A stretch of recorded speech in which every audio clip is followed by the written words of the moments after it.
Bonjour Kevin, bonjour à toutes et à tous.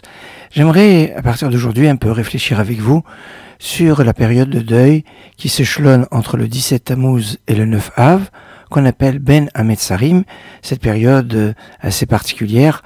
La première brèche dans la muraille de Jérusalem, où le bruit des tables de la loi à l'époque de Moshe, c'est le 17 Tammuz, le 9 Av, destruction du premier, du deuxième temple, mais aussi et surtout la condamnation pour les enfants d'Israël d'errer dans le désert et que toute la génération meure dans le désert à cause de la faute des Meraglim, des explorateurs.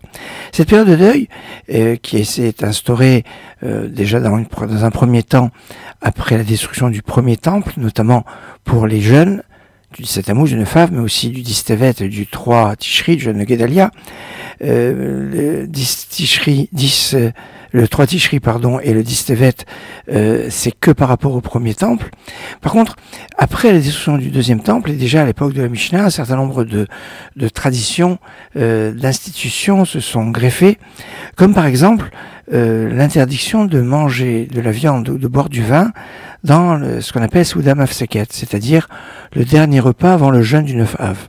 Alors il y a des restrictions qui concernent toute l'année, avec des incidences, par exemple quand il y a un mariage, on brise un verre en souvenir de la destruction du temple. Il y a comme ça un certain nombre de choses, des choses qui se font à partir du 7 Tammuz, d'autres qui se font à partir du 1er Av, d'autres qui se font Shavua Shechalbo, la semaine où tombe Tisha B'Av, d'autres la veille de Tisha B'Av, et le summum, c'est le jour du 9 Av, bien évidemment.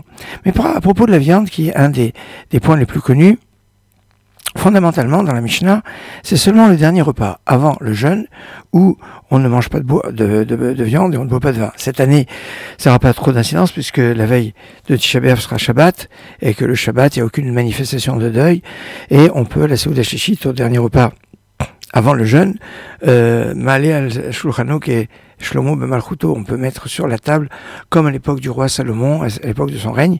Donc on a de remanger de la viande, de boire du vin, ça, avec modération, le vin bien évidemment, mais en tout cas on pourra les consommer. C'est remarquable parce que cette interdiction de manger de la viande, de boire du vin, va avoir des traditions qui vont en général commencer à partir du début du mois de Av, et beaucoup de personnes qui sont pas forcément très religieuses, qui a respecté tous les détails, vont être attentifs à cette tradition de ne pas manger la viande la semaine maigre. C'est des fois, les gens sont pas très, ils font peut-être même pas le jeûne du 9 Av, mais la semaine maigre. C'est quand la semaine maigre? C'est quand la semaine où on peut pas manger de viande. Et c'est intéressant puisque bon, c'est une tradition forte. Attention, je ne veux pas amoindrir ici l'importance, mais fondamentalement dans la Mishnah, c'est seulement le dernier repas avant le 9 Av où il y a cette restriction qu'on retrouve dans la Mishnah. Maintenant, la tradition veut, alors est-ce que à partir du 1er Av, inclus ou pas inclus, les Sfaradim en général n'incluent pas parce que c'est Rosh Chodesh, les Ashkenazim l'incluent, et d'après la Rizal aussi on inclut le 1er Av. Certains, et ce serait logique, s'interdisent de manger de la viande depuis le 17 Tammuz, sauf Shabbat bien évidemment. Ce qui est un peu logique puisqu'à partir du 17 Tammuz, il y a l'arrêt du Korban Natami, du sacrifice perpétuel. Or la consommation de viande est liée avec les sacrifices. Toujours est-il que on voit ici des différences intéressantes et d'évolutions qui ont pu exister. En conclusion, je dirais que en général, les Ashkenazim sont beaucoup plus rigoureux sur toutes les lois du deuil, donc de cette période, que les Sfaradim. En général, les Sfaradim ont interdit une chose, les Ashkenazim vont toujours un point plus loin, sauf sur un point, sur jusqu'à quand on ne peut pas manger de viande. Alors que pour les Ashkenazim, c'est jusqu'au 10 Av, le lendemain du 9 Av, jusqu'à Chatzot, c'est-à-dire à peu près 14 heures. Pour les Sfaradim, le Mechaber ne fait pas de distinction entre 14 heures ou la fin de la journée, et on ne mange pas pour les Sfaradim de viande jusqu'au soir. Et donc ça c'est un point sur lequel les Sefaradim sont plus rigoureux que les Ashkenazim, alors que sur la grande majorité de toutes les autres halachot, les Ashkenazim sont plus rigoureux que les Sefaradim. Alors en Afrique du Nord, beaucoup de communautés, que ce soit en Algérie, en Tunisie ou au Maroc, ont pris des habitudes un peu communes aux Ashkenazim dans les restrictions et dans les interdictions de cette période.